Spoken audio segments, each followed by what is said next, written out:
let's just be real. You got one of the biggest hoes on the planet, Kim Kardashian. Has mostly no talent whatsoever. No talent. But has more fans than Lil. Now, I'm not mad at her, but when she got pulled up on stage by Prince and she couldn't do anything, not even just pose for the audience. Yeah. No personality whatsoever. I'm like, what's the point? Why do we know her? You know what I'm saying? Blowing her up like you do. I'm not mad at somebody that has a dynamic personality and that's entertaining. For sure, yeah. Okay, there's a reason.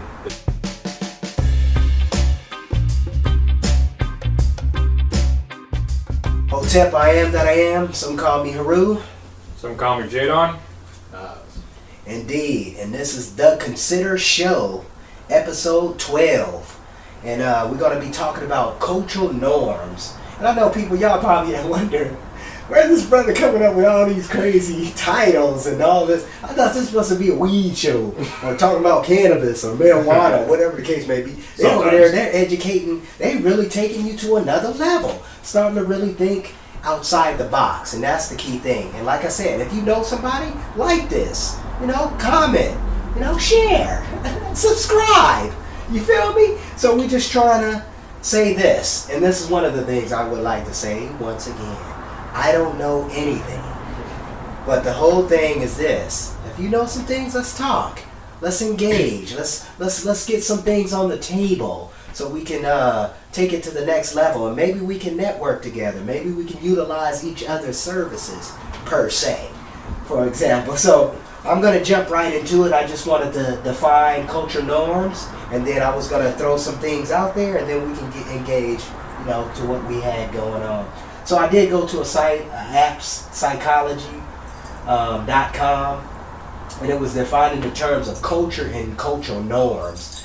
Now, before I even go into these definitions, I'm thinking about culture, right? Mm-hmm. So when you think about culture, it's pretty ironic, but culture happens in, you got microcultures and you got macros, right? So you're dealing with your micro right within your house, with your family. Okay. All these norms you're working within your family, things are normal, and then you go to another family and they might be so-called dysfunctional, right? You feel what I'm saying? But it might be normal to them. Right. You see what I'm saying? So these culture norms, when you really, then we're talking about the exterior, the exterior, where you're dealing with, etiquette, business etiquette, or customer etiquette in the store, Fred Meyer's, where you line up, saying excuse me, all these different etiquettes, and that's what I'm talking about, these culture norms, but how they promote these certain culture norms of, I'm a true American, I believe in my flag,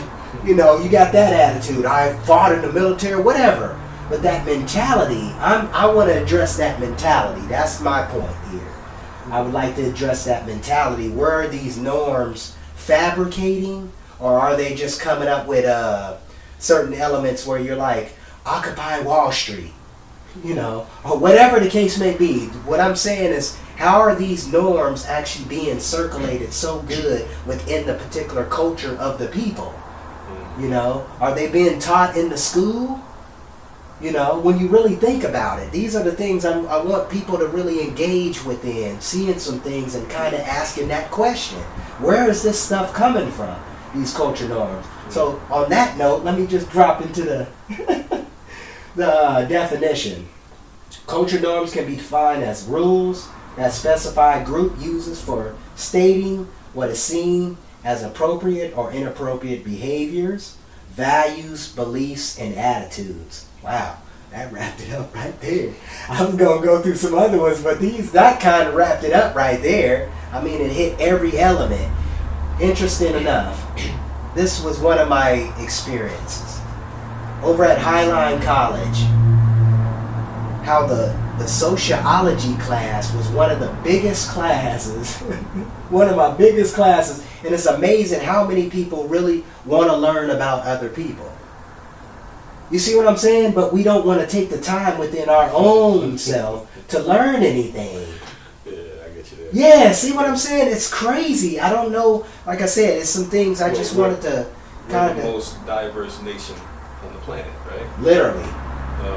So you want to know culture norms or study different cultures, we can do so here without, violating or anywhere else. Now, of course, some people you're not going to see in their natural environment. You see, see the full extent of their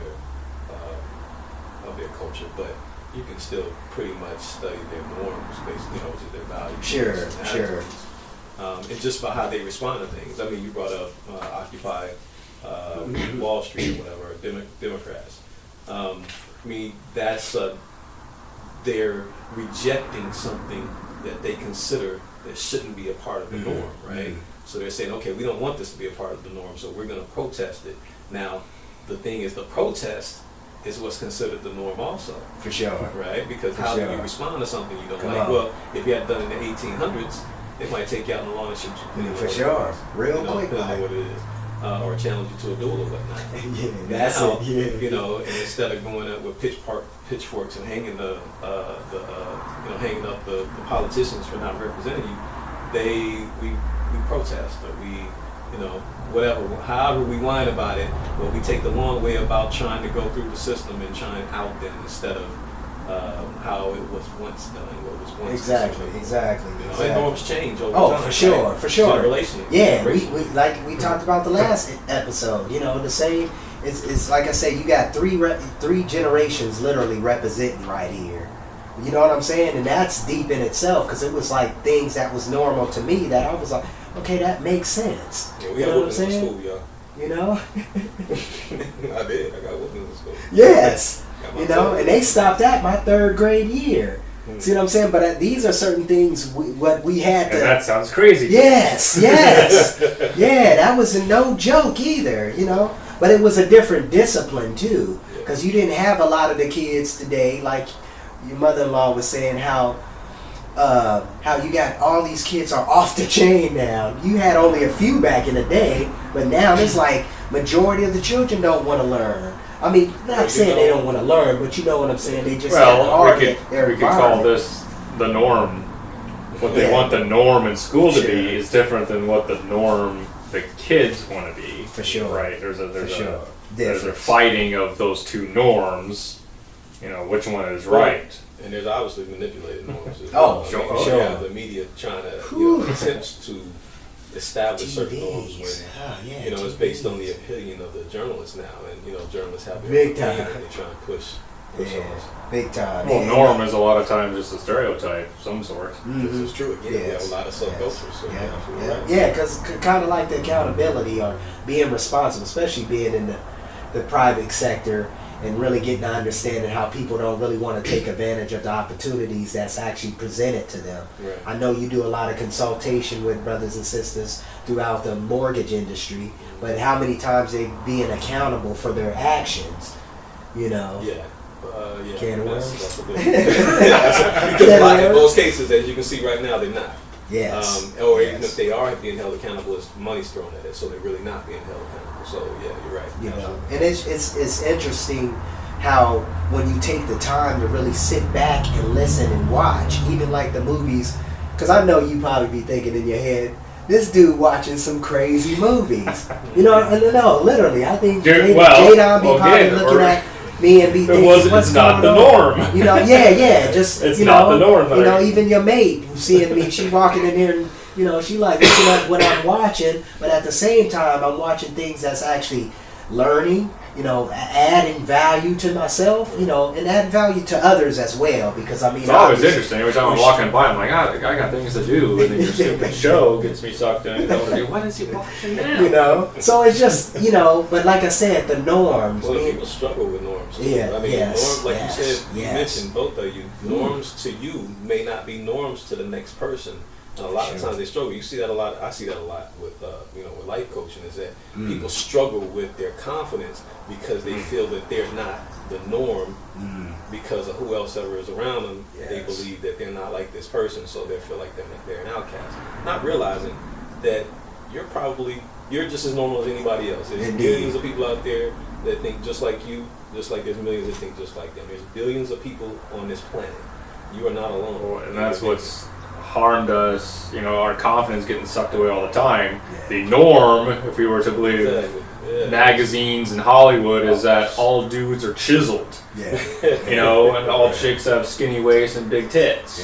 Yeah. You know, and they want to have sex with you. Yeah. You know, it's this that's isn't real. necessarily That's the real. norm, but it's crammed in our faces all the time that we think it's the norm.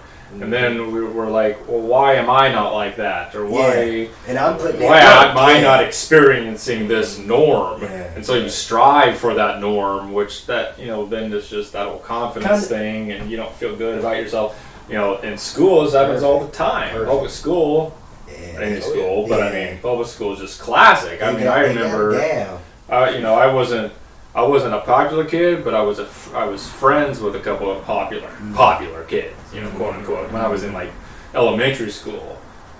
But I wanted to strive to be that, you know, be in that group, because that seemed like what was the norm, or should have been the norm.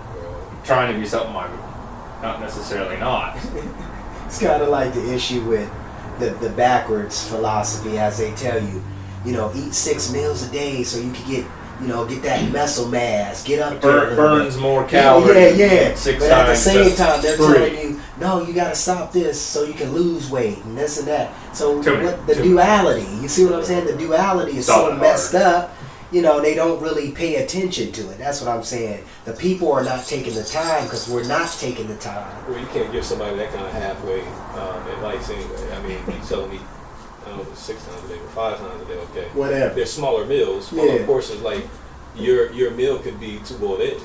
Yeah, sure. You know what I'm saying? But they don't tell you that. You think you sit down for, you know, chicken and rice. 6 full meals. Yeah, for sure. For sure, and that was the cool thing as well, as really defining these terms, really sitting down and defining these terms. I posted a great video. Guy was ranting about the industry, about the fitness industry, and he was just talking about all these diets everybody's on, and how the obesity is really ridiculous. And then you come to find out, 24-Hour Fitness get bought out by LA Fitness this Monday. You know, even though they bought only about 11 spots, but my point is, eventually that's going to happen. It's going to trickle down to, okay, Washington is going to be everywhere else. And you actually bring up another thing. Whenever you finish with no, go ahead. It's all good. Is that capitalism brings out another motive for norms? Excuse me. I mean, think about that. The flow of money. You know. Jobs being the norm. The norm is going to school so that you can get the best job you can, right? It was, what was it? It was something you just said. I'll get to it in a minute. But the point is the influence of, you know, people want affluent lives. They may not want to know what to do to acquire those affluent lives exactly, but they want those things. So their norms become a little different. For example, a lot of norms are hidden. For sure. Norms, right? I feel you. A study, a perfect example to me, at least it is to me every time I hear a study being done on something that I'm interested in. I'm like, how do they know? They didn't ask me. They say, well, 17% of the people believe this, or 17% of African Americans are this, or ask that, or Washingtonians this. Who are these people? Nobody asked me. And I understand how studies work. It's a sampling and so forth. But the problem is if you go to Queen Anne and get a sampling, you're going to have a completely different sampling than you have in downtown or North Tacoma. You know what I mean? Browns Point, Tacoma is going to be completely different from what you may get from Everett.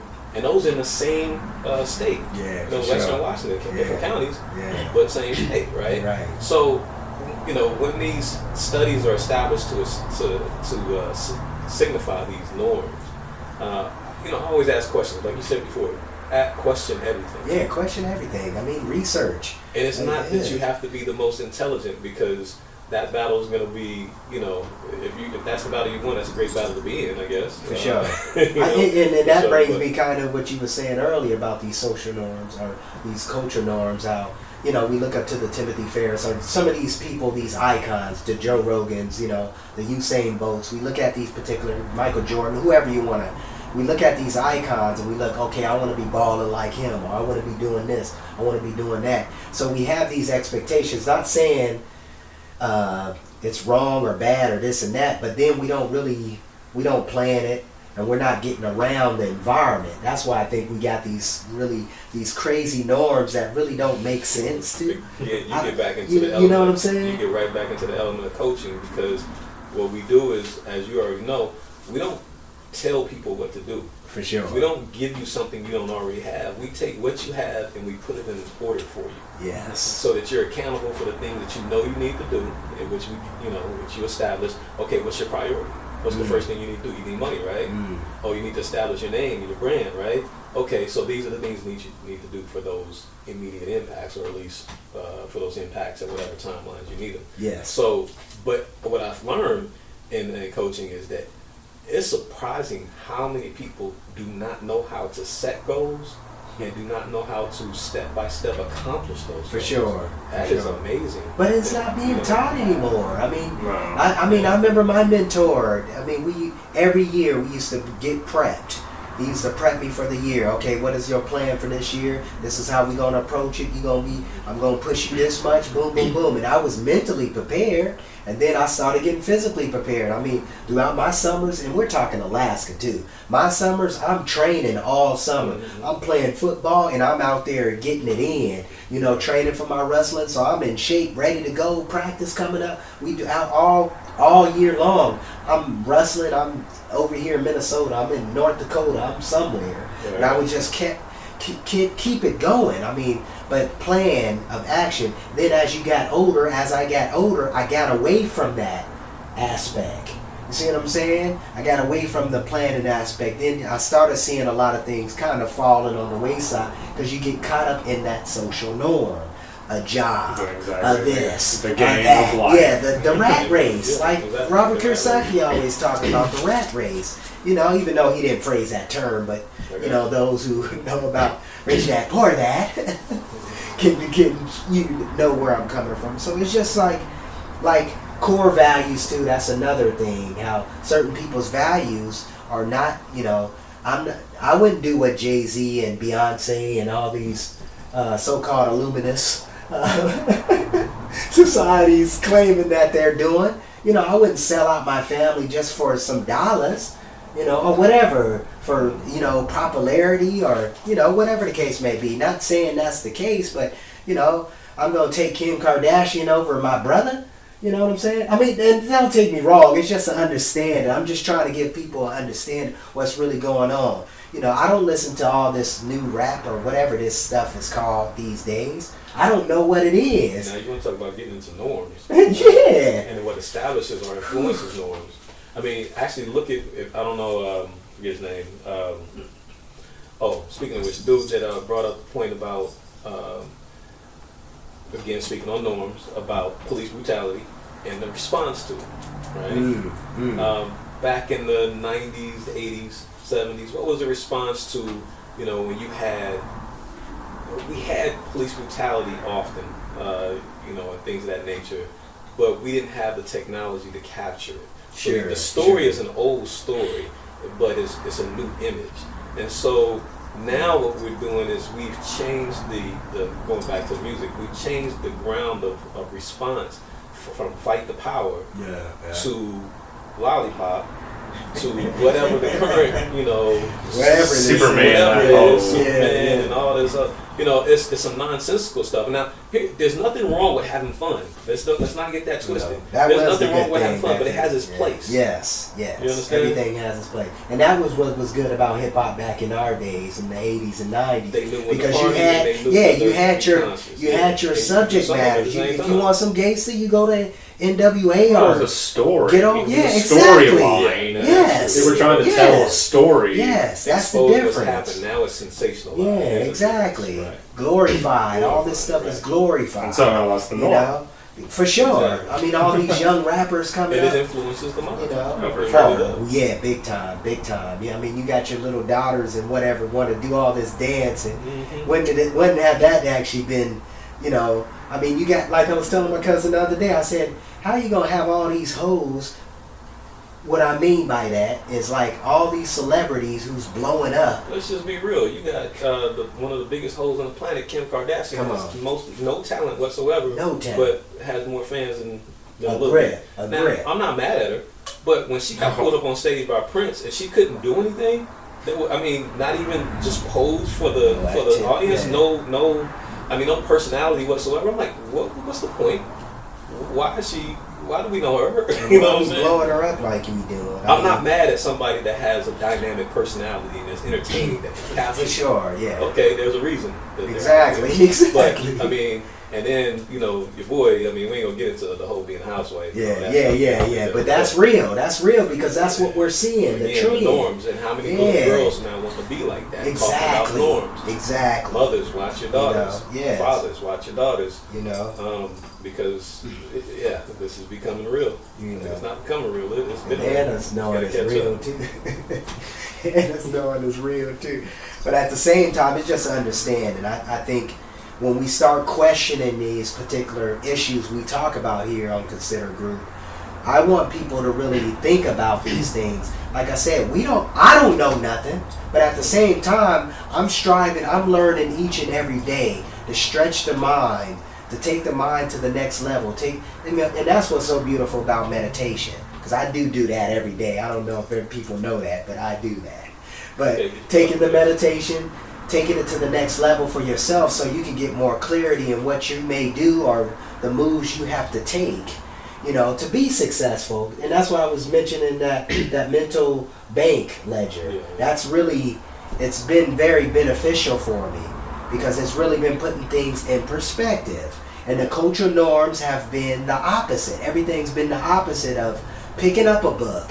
Think about this. This is the coldest thing. A book is because you can utilize your imagination. That's what's so lovely about a book. Yeah, you might be getting, this guy's philosophy, but he do have a bibliography in the back of all the books he has read too as well. So stretch the mind a little bit. That's one thing about reading does. And one thing I did notice about reading a lot too is your vision. You're more aware of what's going on around your surroundings when you're actually paying attention to, like, for example, being at the store yesterday, my mind is like, boom, and I'm catching all these different characteristics. I'm getting all these different personalities. You know what I'm saying? With the books, like you're saying, it's just your mind is filling in the blanks and the vision of the story. For sure. Yourself. For sure. So then you start paying attention to more and more details. And look at the libraries. The libraries is cool because what they're doing, they're taking the books away. I'm going in here and I'm looking for particular books that I used to go get back in the 90s, right? Like certain reference books. They no longer carry them. They all digital now. You see what I'm saying? And it's kind of interesting because the areas of the audio stuff is getting bigger and bigger. And all the places, all the libraries I've been going to, they've been growing more the audio books. Ebooks now. Go to the ebook. You can get everything. I'm downloaded. I got about 3 books downloaded on their little Kindle app from the library public system here in Washington. But at the same time, just certain things like that, you'd be like, wow, they really trying to get rid of something that's actually, I guess, it's beneficial. You know what I'm saying? Not just any book. I'm just saying books when you looking at the book element of what it does to you. It stimulates you. It keeps your mind rolling. It keeps you more utilizing some aspects of thinking outside the box a little bit. So I mean, like I said, we're coming down to that 2-minute warning, as a brother would say, 2-minute warning. So I just wanted to get into the culture norms, like I said, the accountability, certain things that we used to kind of have pride in. It wasn't like the issue about the everybody wins down. You can relate to this. Everybody get a trophy. You know what I'm saying? The culture. Now, what kind of crap is that? Growing up, if you was the best, you was the best. Handle your business. Nobody cried about it. You respected it and moved on. So I mean, it's some interesting things because what they're doing is taking our personalities away from us, and then we're watching TV because we're so into that particular character where he don't have no interaction with the normal world because he's on the, I gotta get my text in, I gotta, talk head. And you bring up great points because what now is has the biggest opportunity or the biggest opportunity business opportunity, to influence norms is because we're all in our videos or TVs or technology.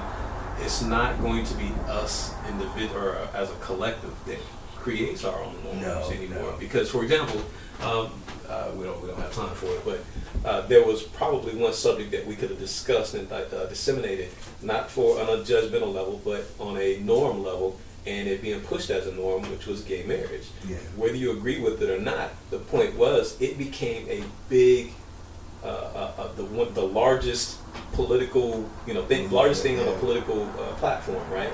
But let's look at the population of who it's benefited. And so when you talk about norms and you talk about population, I mean, you want to talk about a significant part of the population establishing that norm for it to be a norm. Well, this was pushed by a certain minority element, right? It was pushed under, for some minorities, but it was pushed by elements that had power. Yeah, for sure. Media, go. Media, exactly. And like I said, don't believe everything your government is putting out there. We're at the end. We're at the end now, but I just want to let people know, like us, share us, comment us, subscribe. Right. Let us know what's up. I'm tired of even, I'm tired of it. I'm tired of being lied to. That's why I'm saying the cannabis has brought us together. It's bringing a community that's real. I'm talking about that's real, that's genuine. I'm not talking about Snoop and all these brothers who's branding there, But I'm just talking about, even them. But at the same time, just kind of getting us on an equal playing field at least, getting people to get an understanding, to open the mind, question everything. Yeah. You feel what I'm saying? Question everything, even the existence of, just the whole aspect. Do we all need a job? I mean, don't take me wrong, but it's an understanding. I mean, if we utilizing each other's skills, if we making our other skills or developing other skills, even a survivor thing, you know what I'm saying? So, I mean, it's just... Well, you're doing things to create jobs, brother, you know what I mean? I know, so that's important, too. We have to have that balance in the society. And, we do things to... certain people have to go get jobs for the society that we live in. For sure. And some people have to create those jobs. Or society would collapse. Yes. The way it is. The way it is, exactly. Yeah, for sure. The norm society right now. Yeah, for sure. So I think we're intelligent enough to be able to come up with something else. And we have over the years. It's changed. The norm has changed. Yeah, definitely that. So, like I said, we done here. We're done. Considergroup.com. Let us know what's going on, man. Oh, the podcast. We definitely getting that cracking. That should be out there here in the next few days. You should the next few days. We'll probably be hearing something in the next few days. I hope. But you can download it. You can hit me up at infoconsidermagazine.com at gmail.com. Yeah, I did have that one too. But or Haru at considergroup.com. You can hit us up. Let me know. Let me get some of your ideas. That's what I want to do. Get some of your ideas. I posted a couple of photos up online. What you think about those? Did y'all get to check out the photo? I posted the photo of asking about the cannabis oils, the tinctures. Just kind of getting some more feedback from people. What's going on in your life? What has been your experience with that particular cannabis oils, the tinctures, the edibles? How has it been benefiting your life? Right. So on that note, peace. Hotel.